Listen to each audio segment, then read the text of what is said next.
Hello friends, எல்லோரும் எப்படி இருக்கீங்க? நல்லா இருக்கீங்களா? சாப்பிட்டீங்களா எல்லோரும்? இன்றைக்கி நம்ம ஒரு டிஷ் பார்க்க போகிறோம். அது என்ன டிஷ்னால், அரிசி கழுவுற தண்ணியில் நம்ம ஒரு டிஷ் செய்ய போகிறோம். அது எப்படி செய்யணுங்கிறது வாங்க வீடியோக்குள்ளே போகலாம்.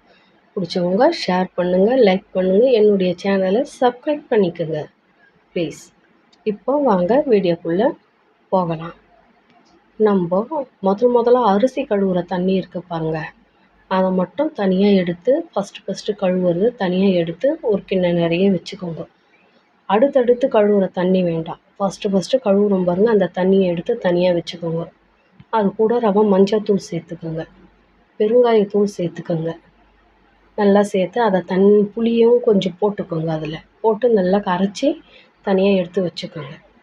அடுத்து ஒரு கடாயில் தாளிப்புக்கு வெந்தயம், காஞ்ச மிளகா, கருவேப்பிலை இதெல்லாம் போட்டு நல்லா தாளிச்சிக்கோங்க. நல்லா எண்ணெயிலேயே நல்லா போட்டு தாளிச்சிக்கோங்க. இந்த மாதிரி வெந்தயம் போடணும், கடுகு போடணும், காஞ்ச மிளகா போடணும், கருவேப்பிலை இது 4 போட்டுக்கோங்க. போட்டுக்கின்னு அடுத்து வெங்காயத்தையும் போட்டுக்கோங்க. கூட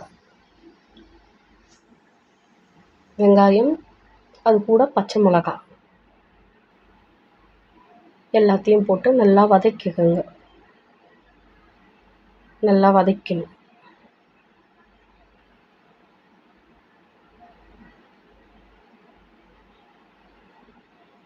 நல்லா பொன்னிறமாக நல்லா வதக்கிக்கோங்க.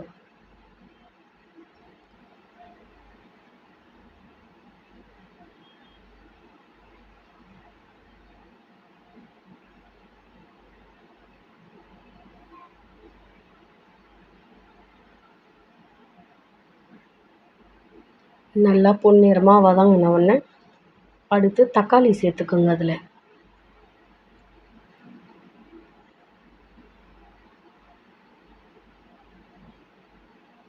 தக்காளியும் போட்டு நல்லா அது கூடவே நல்லா வதக்குங்க.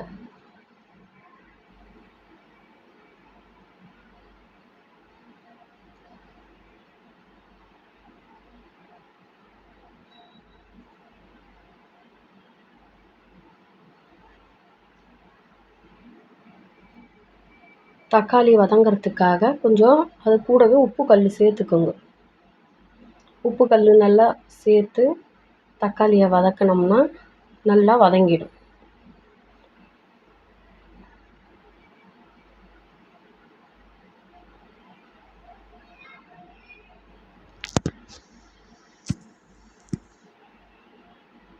தக்காளிலாம் நல்லா வதங்கிட்ட அப்புறம் நம்ம கரைச்சி வச்சுருக்கோம் பாருங்கள்,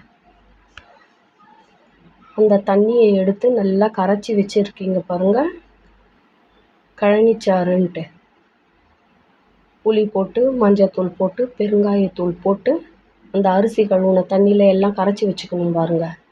அதை எடுத்து இப்போது வதக்கினீங்க பாருங்கள், வெங்காயம் தக்காளி அது கூட சேர்த்து நல்லா ஊற்றிக்கோங்க.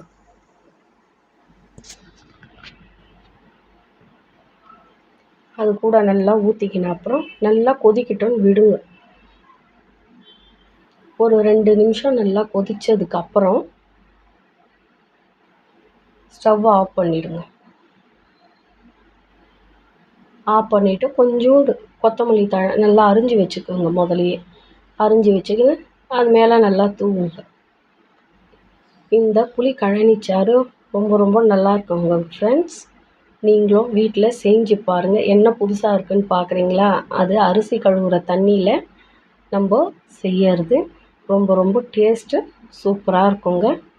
நீங்களும் செஞ்சு பாருங்கள். எப்படி இருக்குதுன்ட்டு எனக்கு நீங்கள் ஷேர் பண்ணுங்கள், லைக் பண்ணுங்கள், கமெண்ட்டில் சொல்லுங்கள்.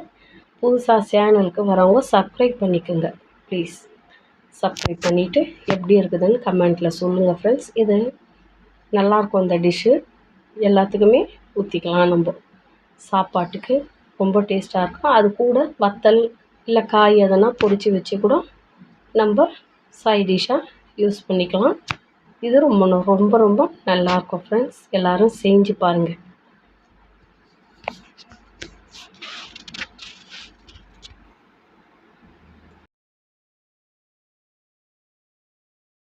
ஃப்ரெண்ட்ஸ்.